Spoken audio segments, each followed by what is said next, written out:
human rights situation continued to decline in 2015, and the violation cases within the period between January and September are as follows. 1,422 cases of arbitrary detention, including 28 women, 241 children, while 264 citizens were exposed to torture and ill treatment and degrading treatment, including 97 cases of short-term enforced disappearance and 52 cases of deprivation of treatment, while the number of political judgments against 667 persons who are convicted in political cases with a total of 5,628 years, including 6 death sentences, 47 of life imprisonment, and 128 cases of nationality deprivation. 240 citizens were deprived of nationality, including politicians and human rights activists and media activists. Bahrain also witnessed the 5,495 cases of a peaceful protest. 1,789 people were exposed to tear gas and ammunition of firearms that resulted in the injury of 630 citizens as a result of the use of unjustified force. And this is not subject to the principles of internationally accredited necessity and proportionality as per the international law. Despite the UN statement issued from 33 member states in the Human Rights Council last September directed to Bahrain,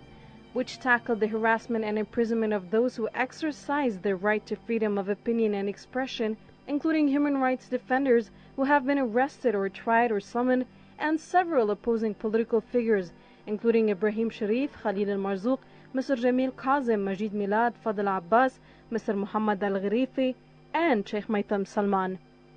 The Second Criminal Grand Court upheld the first-degree imprisonment sentence against the former MP Khalid Abdelal because of tweets on Twitter. The authority did not respond until this moment to 7 applications by the Special Rapporteurs to visit Bahrain, including the private UN Special Rapporteur on Torture, Mendes brothers. They did not speed up the full implementation of the recommendations of the Basuni in Geneva, with the prohibition of the right to peaceful demonstrations in Bahrain, which continued this year, where we have received reports stating that the authority refused to receive notice of more than 130 peaceful rallies since January 1, 2015. Instead of the Bahraini authorities respond to the demands of the High Commissioner for Human Rights to conduct an impartial rapid investigation about the events of Jau prison in March 2015,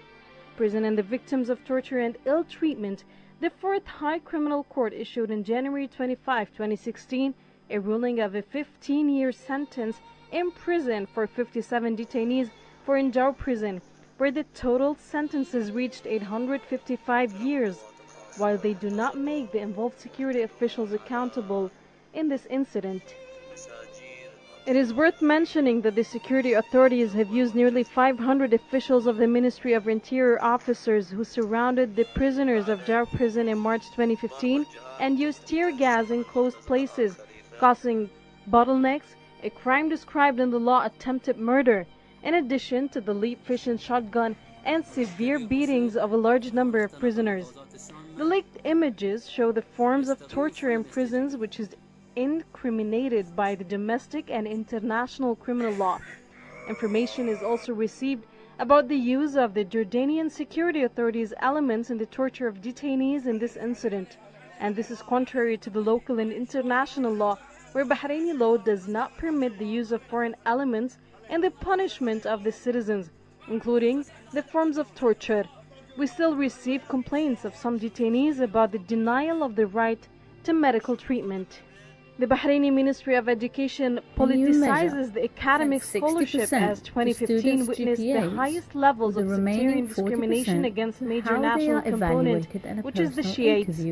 34% of the Shiites' highest outstanding students were deprived of admission, while 146 cases have been studied. 127 students out of the total number of students, 630, have been deprived of scholarships in the last 5 years, which violates 4 international humanitarian principles, namely the principle of investing in the human element, the principle of citizenship rights, the principle of transparency that achieve tranquility, and the principle of care. After the events of 2011, there was voices in the local media asking Ministry of Education and the officials here in Bahrain to start with scholarships to prevent the education field and the health field from what happened in 2011. That most of the elite of participants in 2011 was from those two sectors, education sector and the health sector. And all the laws that was implemented since 2011 pointed that the officials are really listening to those voices. The Bahraini Minister of Interior Rashid Abdullah Al Khalifa announced at a news conference in August 2015 the intention to issue a license for the imams of mosques and dissemination of sermons in an attempt to violate the internationally guaranteed right to autonomy of religious affairs, which is inseparable from what has already been recorded from the appalling violations of the right to freedom of belief.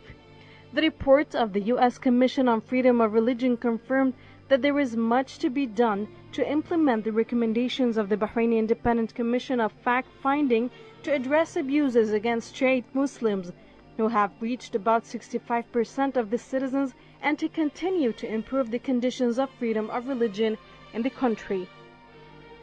On the other hand, the report issued by the National Institution for Human Rights about the year 2014 did not reflect the reality of the human rights crisis and was providing a logical justification for the non-implementation of the authority to the recommendations of its report in 2013, while they failed to discuss the policy of impunity in the report and ignored claims of torture and restriction of freedoms, and has been busy proving the approval of the Statute of the Principle of Paris, while the institution did not meet the first point of the item composition and guarantees of independence and pluralism.